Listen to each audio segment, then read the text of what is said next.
Now, The Hunt Palmer Show. This is a catastrophe. You are now listening to The Hunt Palmer Show. Brought to you by Renaissance Homes and Pools on 104.5 ESPN Baton Rouge. That's what I wished for when I blew out my candle. Locking down the middle of the day. Live from the Raising Cane studio. This is Hunt Palmer. The floor is yours. Hour 2, Wednesday edition of the Hunt Palmer Show, brought to you by Renaissance Homes and Pools. Officially working towards the weekend. Half that work week in the rearview mirror. Appreciate you hanging out with us.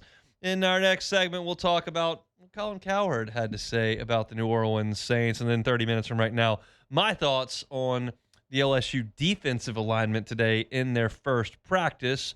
Gave you my practice report on Sam Levitt at the top of the hour. Again, if you want to read everything that we saw in our 12 minutes of access on this Wednesday morning, you can read it at louisianasports.net. But Lane Kiffin did meet with the media today and covered a wide range of topics. I would suggest wasn't able to give a 17-minute filibuster as he did in Tampa. Just took some questions and nothing earth-shattering today from Lane Kiffin, but there were some things that I wanted to dive a little bit deeper into. The first was, okay, you've got this team. They got 50-plus new guys, and the expectations are through the roof. Like, how do you get a team to work and play together and to come together when they're all so new at LSU?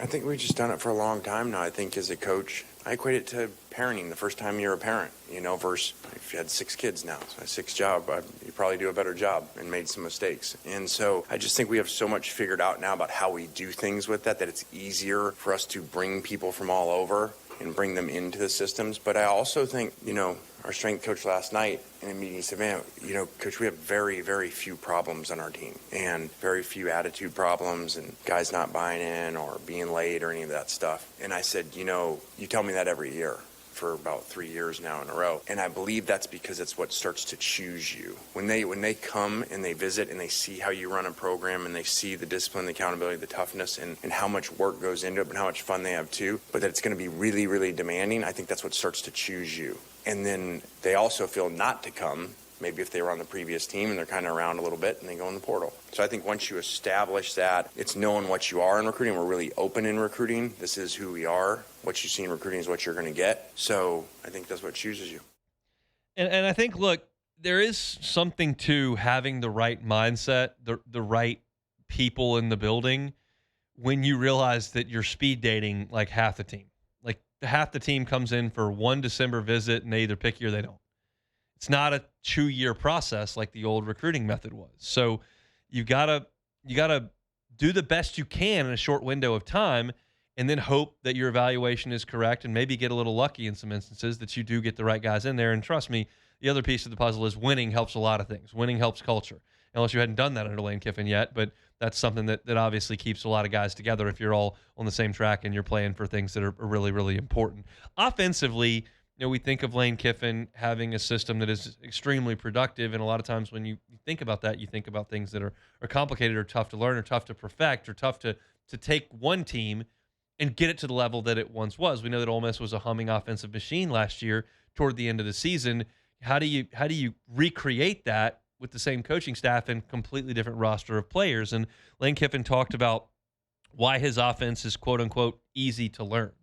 When we went to FAU and we brought in Kendall Browse and we started adding the Baylor elements of the ultra tempo, we had started at Alabama to do fast stuff, but to go to the next level of it. When we did that, in that system to go that fast, you have to simplify what you do, terminology-wise, because it's part of how you get everybody to go fast. There's not a lot of signals. There's not a lot of verbiage. In that, you actually made the system extremely, without even knowing at the time we were doing it, you were making a system that really players could come in really fast and learn. And I think it credits to a lot of people's first-year transfer success on offense. Shoot, Trinidad got to us in the summer. When does that ever happen? Before that a summer quarterback comes in and can play that well and learn an offense. And then now, with the helmet-to-helmet communication, it's taking it to even another level where it's easier for someone to play early, especially at that position.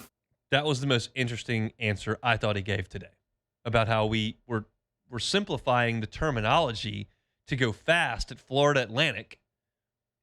And then all of a sudden we got into a situation where the whole landscape of the sport changed and we had to teach people the offense quickly who were only going to be there for 1 year. And because we simplified the terminology to go fast, a byproduct we weren't even anticipating happened, that we could bring people into the system with the new transfer portal rules, and they could figure out the offense and the terminology really, really quickly. And another piece to this puzzle is Charlie Weiss Jr. being his right-hand man and growing into the role as the offensive coordinator like he has. And obviously, Charlie Weiss Jr. has come to LSU. He gave a head fake to go back to Ole Miss, and LSU threw another $500,000 at him, and now he's here in Baton Rouge. And Lane Kiffin appreciates Charlie Weiss Jr. being here in Baton Rouge. I try to really let coordinators do their job. I'll have overview of who we play and maybe overall philosophy. I've been a part where head coach comes in, that's at the other side of the ball, and tells you to do things, and sometimes it doesn't always work like that because they understand this part of it, not what all that means when you change this one thing. So I try not to do that very much on defense and let them coach. So he's talking about letting Blake Baker handle his side of things and Charlie Weiss doing his side of things. And then there's the CEO part of this thing where Lane Kiffin's got to run the whole program, and he spoke to how much time is freed up because Charlie Weiss is here. Charlie, his progression to where he's at now from when we first got him has been amazing, been awesome to watch, but it frees me up so much. I spent 30 minutes this morning on a call with something, potential transfer, compliance type thing, 30 minutes on the call, which I couldn't have done because there was an offensive meeting going on years ago. And now I can go do that because it's an immediate thing that might be happening that I'm dealing with, knowing that everything's done the exact right way. So the Charlie benefit is huge for our program. And so Charlie Weiss is able to run the offensive meeting, and Lane Kiffin doesn't have to be there to hold his hand, and everybody can keep moving and being productive while he's dealing with something that the coordinators and position coaches don't want to have any interest in, which is handling compliance stuff, which is what the head coach has got to do. And so all of that kind of bakes into the machine that is LSU and how it's running, and how there is a goal in recruiting to bring in the right people, and how you do have to teach people the offense very, very quickly, but they do have terminology that's simplified, and they do have a system that people have been able to catch on to, and that did work at Ole Miss, and it can work again here at LSU, and that he does have more time to do other things. And now that he's got position coaches and coordinators that are in their spots that can handle meetings and do their job while he handles other things, there's a machine that is running in the right direction that Lane Kiffin has overseen. And he goes back to the first answer he gave where he said it's like you're parenting, and you've done this now 8 times. I've got an idea. I'm better at it the 8th time than I was the first time I did it. And so it all boils down to this team. How do you get this team to be as good as it can be? And the first part of that has got to be the quarterback, Sam Leavitt. I talked about what he looked like today by my eye in the first segment. I saw 12 minutes. Lane Kiffin saw the whole day. Here's what he thought. I thought Sam had a great day today. Really looked the best he's looked. And that was exciting to see. Looks like he's getting more comfortable with the receivers. That's a good thing. You want to get more comfortable with the receivers, but there's a ramping up period here. We've talked about it with the whole team. You also got to do that with Sam Leavitt. He didn't do almost anything in the spring. He was able to work with the receivers in team and player only drills all summer long and throwing the football. And they went to Dallas and worked together, and he spent some time with these guys. But there's now got to be an element of getting him acclimated into 7-on-7, getting him into 11-on-11, getting him into scrimmages, and having him ready to go and run this brand new offense on Labor Day weekend against Clemson. And Lane Kiffin thinks he's pretty well on pace to do that. Like I said, I thought Sam had a great day today. And really, I don't look at it that he was really far behind because he did a lot of mental work, did a lot of throwing stuff in different situations, and even when he couldn't, move as well. So I think his progression's been really good, and I think he's right on pace. We hope. And I don't think we'll be able to tell you that. I don't think we're going to get enough access to see Sam Leavitt do some things on the practice field that would indicate, yeah, he's back to the same guy he was before he got hurt at Arizona State. I think we're going to see a lot of individual stuff until we get kicked out of practice. I think that's what we're destined for. And again, I'm completely fine with that. I don't have any qualms with a football coach suggesting the media doesn't need to be in there for practice. I appreciate it when they let us in. I think it helps us do our job. I think it makes us more entertaining and more informed for y'all. But again, I think that the most important thing for y'all listening is you want LSU to beat Clemson. You don't necessarily need me to tell you what I'm seeing on August 14th, so you can go read it on the website or listen to me on demand or catch me in the car on the way to get the kids home from school. I think you care more about LSU winning football games than you do about listening to what I heard at practice. So it's a deal where I just support whatever the head coach wants to do there, and I think what he wants us to do is watch individuals take roll and leave. and that's probably what we're going to do. So I probably won't see Sam Levitt do something that indicates to me that I can come on here and go, he's back. He's back to the guy that was running around at Arizona State, playing a little sandlot football, making plays with his legs, running for 800 yards over 2 years, making linebackers miss, getting the corner. I don't think we're going to see that. I would like to, just for my personal confidence in what he's going to do. But I'll take Kiffin's word for it, that he had a good day at practice today, that he's on pace for exactly what they thought when they got him signed back around the new year. And I didn't see anything today that would indicate to me that he's off track. So that's a good thing. That's hearing from Lane Kiffin here on this Wednesday. We'll hear more of the sound that he gave today as we move into tomorrow's show. I'll talk about the defense, which I have not really talked about at all today. I'll do that coming up in 15 minutes. We'll keep chugging along here. It's a Wednesday edition of the Hunt Palmer Show.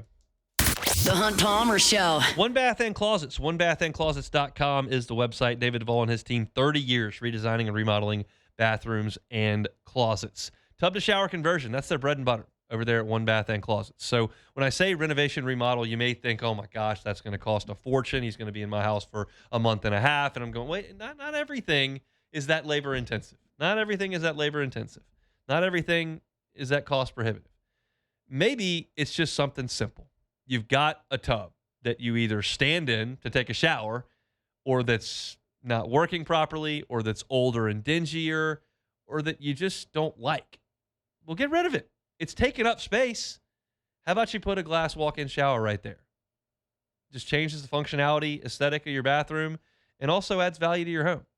Tub to shower conversion can be done in 3 to 5 days. Every job's different. Every course and scope of work is different. But it's something that David generally says they can knock out in 3 to 5 days. And if you want financing, they've got it. 0% up to 18 months. So if you have a tub that you either don't use or don't like the look of, or it's not functional, put a shower in. It's One Bath and Closets. They do it right the first time and leave the competition behind. You can find them at onebathandclosets.com. This is the Hunt Palmer Show, brought to you by Renaissance Homes and Pools.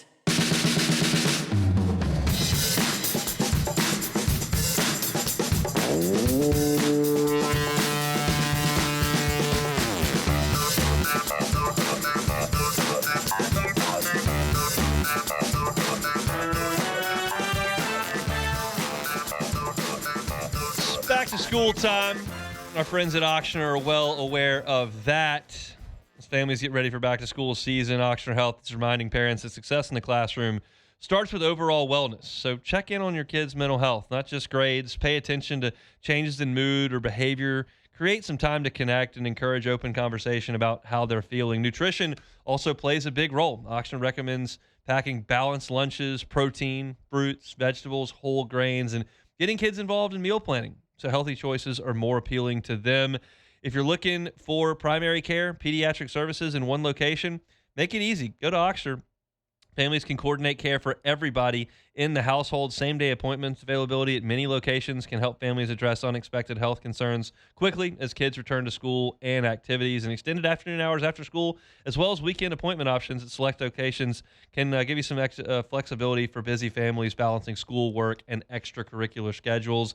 If you want more tips for helping your family start the school year healthy, safe, and ready to succeed, just go to www.ochsner.org/BR. I talk about this often. I like to get outside of the black and gold bubble. I like to get outside of the purple and gold bubble. I like to hear what people nationally have to say, because right now, this is optimism season. Nobody's lost a game. The new coordinator is going to be awesome. The new head coach is going to be awesome. The first-round pick is going to be awesome. The transfer portal edition is going to be awesome. This is optimism season for everybody. And it doesn't necessarily translate to outside the bubble, right?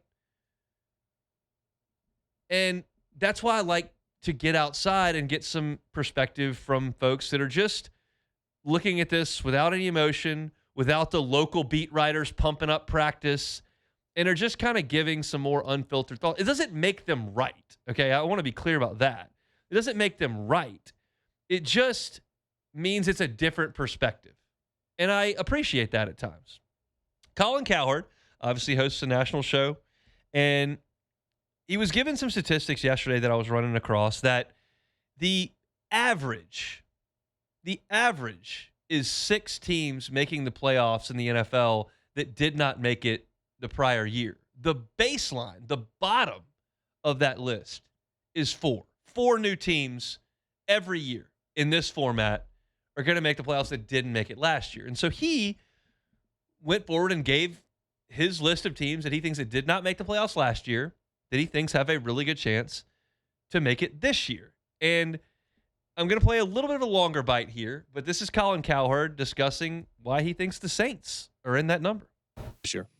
And finally, for me, the New Orleans Saints, very winnable division. It's noisy in Tampa. Tyler Shuck, 4 of the last 5 games last year. They love him in New Orleans. Big, tall kid with an arm. They won 4 of their last 5 games. They went heavy wide receiver, tight end, and running back in the offseason. So they are building an offense around him, and they got money to spend. Travis Etienne will shore up that running game, which was lousy last year. Their defense was top 10. And again, this is not a high firepower offensive division. So Tyler Shuck played well late. I mean, if you look at his numbers last year, led all rookies in completion percentage, passing yards, and passer rate. Tyler Shuck's passer rating was 96. That's higher than Matt Stafford's career passer rating. Like, Tyler Shuck was kind of the surprise quarterback in the league, winnable division. The Saints are my 5th new team. I think you still. That's a lot of the stuff we've been regurgitating. But again, like, we're going to see it through black and gold glasses down here. We just are. And Colin Cowherd didn't care about the Saints. Colin Cowherd wants to give out winner picks, win money gambling, and have people respect his picks so they click on his stuff more. Like, that's what Colin Cowherd cares about. So if he gives out a bunch of losers or gives out some terrible takes and people stop clicking on his stuff, well, the well dries up. So that's a lot of what we've been talking about, but I think there's credence to it. Like, do you think everything's all hunky-dory in Tampa right now? I don't. I don't know what the Falcons are doing. I don't know what they're doing at quarterback. I don't know what's going on over there. There are some people that really believe in Dave Canales and the Panthers. I don't believe in Bryce Young. I think they caught lightning in a bottle for about 5 weeks running the football last year. I don't think they're great. And there's something to that. I did not want the end of the Dennis Allen era to be judged based on the division, because you had a coach who hadn't won a lot and you had a quarterback who had already hit his head on the ceiling in Derek Carr. And if you were just going to try to get by with Derek Carr in a bad division and eke in the playoffs with 9 wins, like, that's not a goal to have as an NFL organization. So I did not want to compare the Saints just to their division at the end of the Dennis Allen, Derek Carr era. But now, with Kellen Moore in year 2 and Tyler Shuck in year 2, I have shifted that and said, yeah, I would like to compare myself to that division in this instance, because I think the ceiling on those two is way higher than it was on Dennis Allen and Derek Carr when they were leading the show. So now I'm looking at this as, how do we take steps? And we went from steps where you were, a bad team in the NFL and fired your coach, to a top 10 pick. And now the next step is competing with your division and potentially winning it. And that's what we're talking about here. We're not talking about the Super Bowl. We're talking about making the playoffs.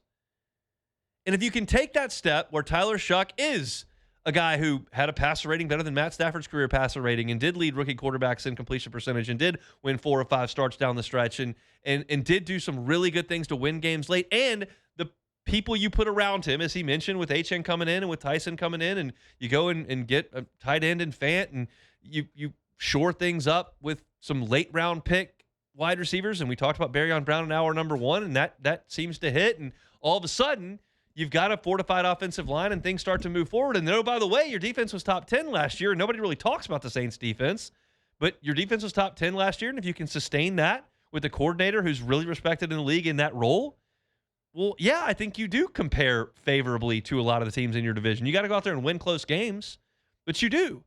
And then if you do win the division this year, now we can start talking about, okay, you've got the plan in place.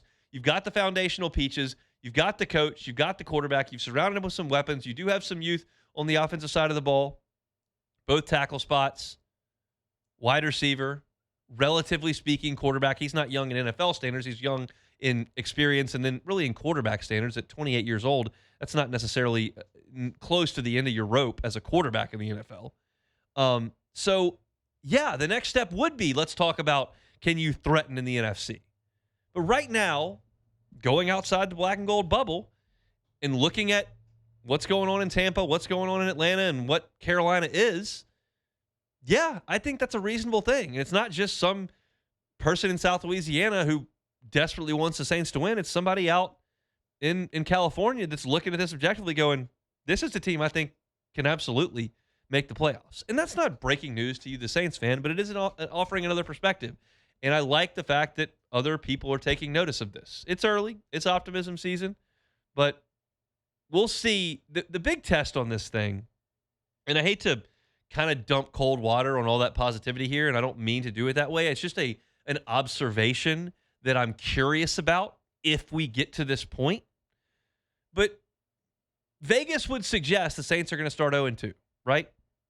Like, Vegas would suggest that. You're going on the road to Detroit. I think Baltimore is the second one. Is that right? On the road to Baltimore? Yes, it's Baltimore. Yeah, so those are your first two. Those are 2 of 17, and 2 you weren't favored in anyway. If you are 0-2, what's the tenor down here? Because I'll tell you this, unless they get beat 47-10 and 41-14 over those 2 games, if they lose a couple games by 4, 7, 11 points, I'll go, okay, you're probably going to lose. If you shake up your schedule and throw it all over the table and you're picking up pieces and you go, well, what do you think about at Detroit? Well, that's probably a loss. What do you think about at Baltimore? That's probably a loss. It just happens that they're the first 2. I'm not going to panic over that, but I'm curious how the unbridled optimism around here will feel if they are 0-2. Now, if they're 1-1, everybody's going to think that's awesome. If they're 2-0, we're going to have to Katie bar the door around here. But I'm curious about the optimism and how it shifts into a potential 0-2 start. We'll cross that bridge when we get to it. It's not really a discussion for today, but it's just something I thought about the other day. For today, I'm optimistic, and Colin Cowherd's optimistic, and I think that's good for national talking heads to be considering the Saints again. Because guess what? Nobody was talking about this time last year. The Saints. Guess what nobody was talking about after about week 4 2 years ago? The Saints. At least now, you're relevant. No primetime games last year. You do have a little bit this year. A little bit of juice down there in New Orleans, and I kind of like that. So that's our discussion on the Saints for today. How do you feel about Colin Cowherd talking about the Saints as a playoff team? I think that it's good. I also think that we're getting to the point where too many eyes are on us. Like, I kind of like grinding in the dark a little bit, kind of sneaking up on people now. As people are starting to catch on. Oh man, this Tyler Shuck guy, he's looking tall and he can throw the ball and all that. So I think we're at that point in time where it's time to actually play some football. This is the very end of optimism season, like where you're just gonna get the last little bit out until it's time to actually see some games get played. So I think it's good, but we just gotta tailor expectations and just let the journey be the journey. How you gonna feel if they're 0-2? It depends on the 0-2. Like, if you go out there, like you said, if you get blown out, now I'm like, okay, we got some problems. But if they're close, competitive games, or it feels like, all right, we're like a young team just trying to learn how to win, losses in the NFL are different than college. If they lose like they did in Seattle last year, that's a hell problem. no. If they lose like they did in Buffalo last year, it's better. Yeah, that Seattle game, you sat down, the game was over with. So that cannot happen. Blocking kicks. Yeah, no. It's a sad you scene. blinked, it was 21-zip, and it was like, what just happened? So no, that cannot happen. It reminds me of the kid on Angels in the outfield when he goes, boy, they're bad. Yeah. That's what it felt like in that Seattle. It was embarrassing. They got it figured out later in the season. All right, chugging along here. Wednesday edition of the Hunt Palmer Show brought to you by Renaissance Homes and Pools. When we come back, let's talk about the defensive depth chart at LSU's practice today. There were a couple of surprises. I don't know what we read into them, but we'll talk about it next. The Hunt Palmer Show. Fabry Chevrolet GMC. They're online at fabrychevrolet.com. That is fabrychevrolet.com. On Highway 61 in St. Francisville. Coming up on 1 year in October since they moved in there on Highway 61 in St. Francisville. And I told you about all the great deals that they had throughout the month of July. Well, you didn't think they were just going to shut it all down in August, did you? Absolutely not. 2026 Chevy Silverado 1500, 0% APR financing for 5 years plus no monthly payments for 90 days. They've extended that deal now until August the 31st. 2026 GMC Sierra 1500s, 2.9 APR financing for 72 months plus an additional $1,500 in allowance. That is now until August 31st. So throughout the month of August, great deals. Plus, If you're not looking for a new vehicle, you're looking at the pre-owned selection. They've got pre-owned vehicles that can fit just about any budget there at Fabry Chevrolet GMC. So if that's more your speed, check them out. Highway 61 in St. Francisville, and of course online at FabryChevrolet.com. You're listening to The Hunt Palmer Show, brought to you by Renaissance Homes and Pools.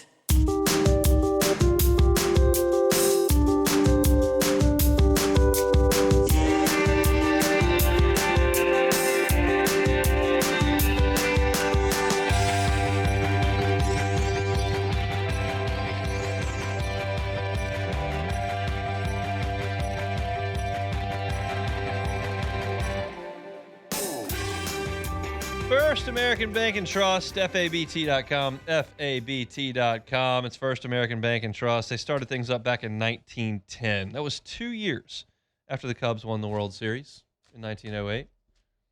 A lot of things were different back then, as opposed to 2016. But First American Bank and Trust was around for all of that. I say that because I was watching the Cubs in the commercial break. They're winning, beating the Dodgers 3-1. And that's good. So is First American Bank and Trust. Local bank, community feel, but the resources that you need in your banking partner. That's because they got 25 locations throughout Southeast Louisiana. So if you want to make a phone call to your bank and get someone in Southeast Louisiana, bank with First American Bank and Trust. If you want a call center in San Francisco, you can find a national bank that can handle that. If you want a decision about your commercial loan to be made in Southeast Louisiana, First American Bank and Trust. They're online at FABT.com. That's First American Bank and Trust. All right, we're out at LSU football practice today, and we did not get a chance to see a ton. And I don't think we are in the Lane Kiffin era in fall practice. In the spring, he was very generous with our availability. I don't think we're going to get that in the fall. And again, that's fine. But we have to kind of make decisions when you go out there, what you're going to pay attention to, because it's 12 minutes and you're out the door. So I spent my 12 minutes watching Sam Levitt for 12 minutes. It's like, I'm going to do that and write that up. Matt, because I was over on the offensive field, went over to the defense and checked that out. So I didn't see any of this. I just took Matt's notes and put it up into our practice report at louisianasports.net. But I have comments on the lineup. Again, I didn't see him go through any drills, but Matt did see them go through 11-man defensive looks and then run off the field ones, then twos, then threes, then fours. So I'm going to go through the first and second defenses here because it is interesting to go through this. No one is suggesting that today's defensive alignment is locked in for Clemson. However, I think there is a purpose behind putting guys out there in a certain order. So let's go through it. First team defense up front. Prince Williman-Mielen and Jordan Ross, the two transfers on the edges. We've known that, especially since Gabriel Welliford went down. Those are going to be your defensive ends. They were all spring. They were today. At tackle, Malik Blockton, transfer in from Auburn. Makes a lot of sense. And Deuce Gerald's the freshman. I think Deuce Gerald's is going to start against Clemson. I have said since the spring, the two guys that maybe not everyone was pegging as starters entering spring that I think left spring as starters are Deuce Gerald's on the defensive line, and I think that you're going to see Dylan Jones start at running back. But again, it's early. Deuce Gerald's and Malik Blockton on the defensive interior at tackle. I think Gerald's has made waves since he got here in January. Two linebackers, no surprise, Whit Weeks and TJ Daugherty, two guys who were at SEC Media Days. They're your leaders in the middle of your defense. Deshaun Spears comes down. He's going to play the star position, and I think he's going to be very, very good at that. He's a good tackler. He's a willing tackler. He can cover guys in the slot if need be. I like Deshaun Spears in the slot. It's a different-looking star than Harold Perkins, but I like him there. DJ Pickett and PJ Woodland were out at the corners, interestingly enough. DJ Pickett wearing the number 5. You might think, oh, that's a change. He was 3 last year. He's 5. No one's worn 5 since Jaden Daniels came off the field. And DJ Pickett, according to Lane Kiffin today, was promised the number 5 in recruiting.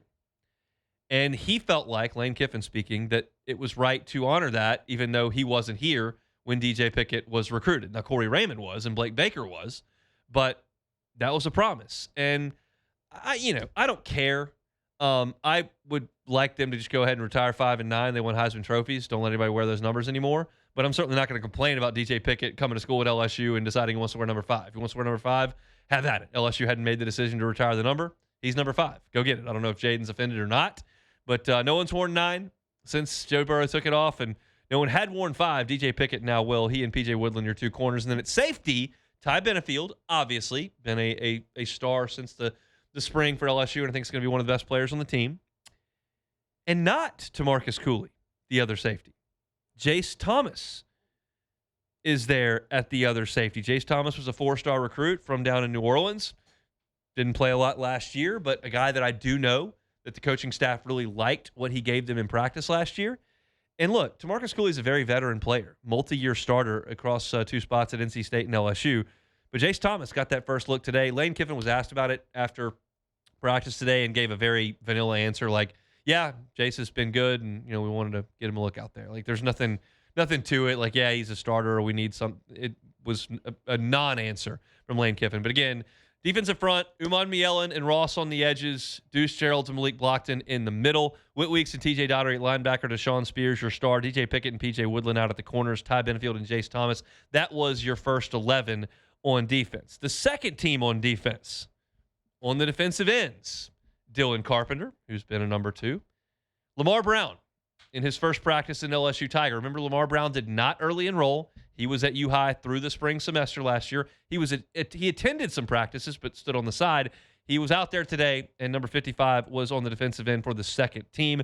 On the defensive interior, Stephylan Green, the Clemson transfer, and Richard Anderson, who's now wearing 88 as a true freshman. That means Dominic McKinley was working with the third team today. Doesn't mean that's set in stone, just reporting what Matt saw over there. Linebackers of the second team, Devon Keys and Tylen Singleton. At the star, C.J. Jim Coyley. The cornerbacks were Jakeem Jackson and Michael Turner. And then at safety, TaMarcus Cooley and Fahim Delane. So you look in there at your second team that includes freshman Lamar Brown. And the question is, like, how much can he get up to speed and provide help? You've got 2 veteran players. Uman Mielen is a proven SEC sack artist, and Jordan Ross is a potential high NFL draft pick that I need to see production from that wasn't there at Tennessee. But those are some guys that are older. But Gabe Relaford leaves a hole there. Dylan Carpenter certainly looks the part. He's a get-off-the-bus-first guy. Big, long, physical, but hasn't played a lot in 3 years here at LSU. And then you got Lamar Brown, who, in terms of the measurables, looks ready to play. I mean, 6'5", 295 on the edge, looks ready to play. But can they get him up to speed, and what role can he fill at the defensive end? I was curious who the second-team corners would be. Jakeem Jackson was a lock. Michael Turner there over Havon Finney. But Turner is a guy that Corey Raymond does like. That's a guy as a 3-star recruit who has not played at all, who seems significantly undersized, seemed to me to be a prime portal candidate just on those peripheral things. But he hasn't, and it feels like Corey Raymond likes Michael Turner. I don't want him covering Julio Jones because he weighs like 160 pounds, but he's got long arms. He's like 6'2", and he can run. And I think Corey Raymond likes him a lot. I think Haven Finney's got a chance to make a move there on the second team, but the truth is totally told that, hey, LSU needs the corners to stay healthy big time because you just don't have a lot of depth there. I don't think this means that TaMarcus Cooley, who was not working with the first team today, has been demoted or benched here. TaMarcus Cooley was a good player for LSU last year. He is not necessarily the highest Pro Football Focus graded player. He's not necessarily the highest NFL draft risk, but I trust Jacob Hester and Matt Flynn to watch tape. They watch all 22. They break it down every single week. They love what he puts on tape from an effort perspective and a versatility perspective. He will come down to make tackles. He will get involved in the passing game. He plays really hard. So I like that about TaMarcus Cooley. He's going to play a lot for LSU.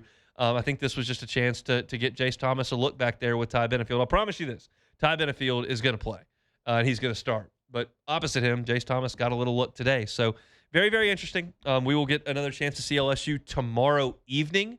So I know this, y'all may keep up with this. You may not. I'm not really sure. It is my life, so I know it well. But fall camp practices are almost always traditionally early in the morning, like 8, 9 o'clock. Les Miles, Ed Ogeron, Brian Kelly, we were always out there early in the morning. Kiffin backed this one up to 10 o'clock today, and then tomorrow they're practicing at 6:35. I think there's something to the fact of additional rest for these guys and something to the fact that Lane Kiffin wants these guys acclimated to being active at night since you're going to play at night against Clemson and at night against Louisiana Tech and at night against Ole Miss, and he wants some of those guys to be ready for it. And that's not uncommon. Jay Johnson practiced like that. Paul Maneri practiced like that leading up to those baseball openers that you play at night. They would practice at night to get ready for that. So I think there's two different reasons why Lane Kiffin does that. He explains a lot of things that he does for a lot of different reasons that a lot of people might think is minutia, but he finds to be very, very important. And so we didn't see a ton today, but I am going to change my watching patterns now. Matt's going to go watch Leavitt tomorrow, and I'll probably go check out some of the defense. And I want to look and see for a couple things. I want to see how Lamar Brown looks out there relative to his peers because we haven't seen him. I want to see what Solomon Thomas looks like because he's been hurt for a year and a half. As far as I could tell, and I said this in our first segment today, I did not see anyone in a no-contact jersey other than the quarterbacks. So that's a good thing. Doesn't mean I didn't miss someone. It's quick. We're trying to take a lot of notes very quickly. But just being upfront with you, I didn't see anybody like that. I'll continue to check that as we move forward. Seems like everybody, though, got through the practice today, and they're on to practice number 2 tomorrow at 6:30 p.m., and we'll have a report up tomorrow night at louisianasports.net. All right, our Wednesday shows brought to you by Renaissance Homes and Pools. We'll come back and close it out next. The Hunt Palmer Show. Highland Insurance Group, HighlandIG.com. HighlandIG.com is the website. Jonathan Carbo and his team are awesome at the insurance game. They understand that a lot of business owners are feeling some pain when it comes to group and employee benefits. They're feeling some pain trying to keep their employees properly insured. It's healthcare, it's dental, it's vision, all that put together. You want to make sure your benefits are good so you can attract top talent and keep it in your organization, but it's cost prohibitive.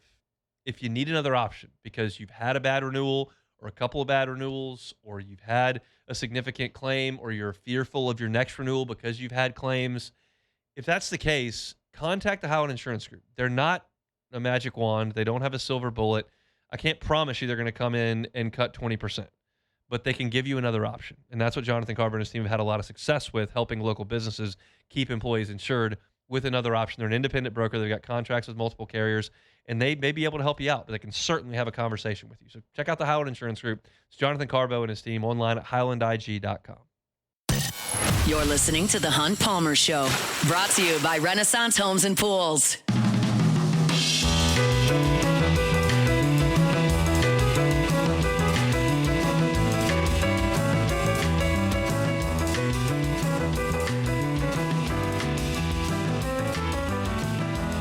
Renaissance Homes and Pools brings you our Wednesday shows each and every week. They're online at builtbyrenaissance.com, builtbyrenaissance.com. You go with the local company. Joey Blanchard is awesome. He's the owner of the company, and he's with you every step of the way. He's there from the consultation, there to the design work. He's got this software available that is so amazing. You're able to design everything you're looking for to scale to build the pool of your dreams. And it can be any type of pool. If you want all the bells and whistles, they got them.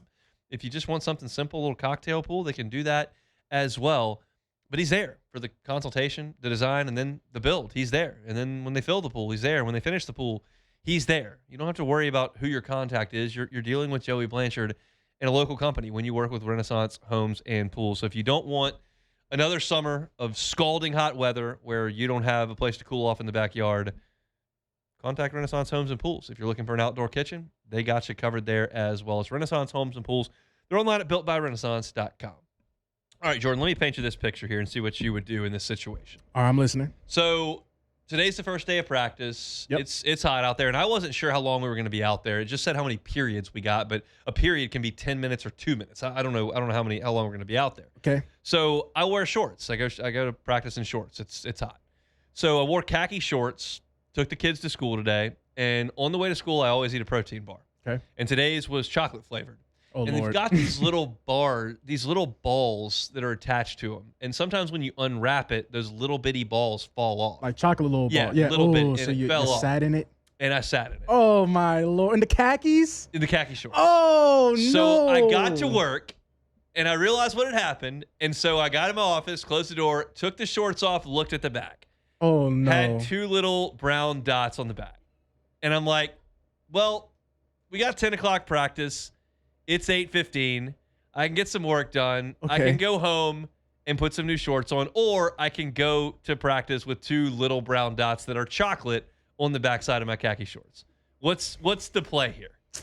All right, the play would have been how big are the brown dots in the back? They're size of a couple of green peas. Like they're small, but they are strategically placed on these shorts. So the shirt can't cover them up. Oh no, shirt's not even covering them up. Oh my goodness. All right, well, I would have kept the khakis on just because I know I'm a bad sweater. So I'm sweating through them khakis off rip at practice, depending on how it is. So in my mind, I'm taking these joints off regardless. But that is just a nightmare scenario.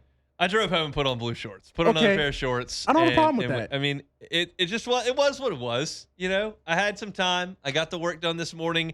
I live relatively close to campus. It took me out of my way, but I was able to get back. And I was just like, I'm not going out there with 2 brown spots right there on the back of my khaki shorts. It just depends on, honestly, it depends on how I woke up that morning. Like, if I was already in a bad mood, I'd have been like, you know what, man, I'm going to go home and change. I watched the thing fall, and I didn't really see it, and I was kind of looking for it while I was driving, but I can't take my eyes off the road. And then I got out to get the kids out, and I saw that there was like a kind of a smush. Once you said protein bar? Yep, I sat in that. Protein bars are so messy. You ever thought about that? This is not messy, except these little balls on the bar that come off when you unwrap them. It wasn't even in a bite. It just comes off when you do the unwrapping. I was aware of it, and I made the adjustment. So I guess you could say crisis averted, even though it was a long way from a crisis. But could have been some people. Could have been people whispering out there. We don't need that. All right. I know how to use the restroom. All right. Some guy comes up to you, hey, hon, you need to use the bathroom out there, man. Take it or leave it.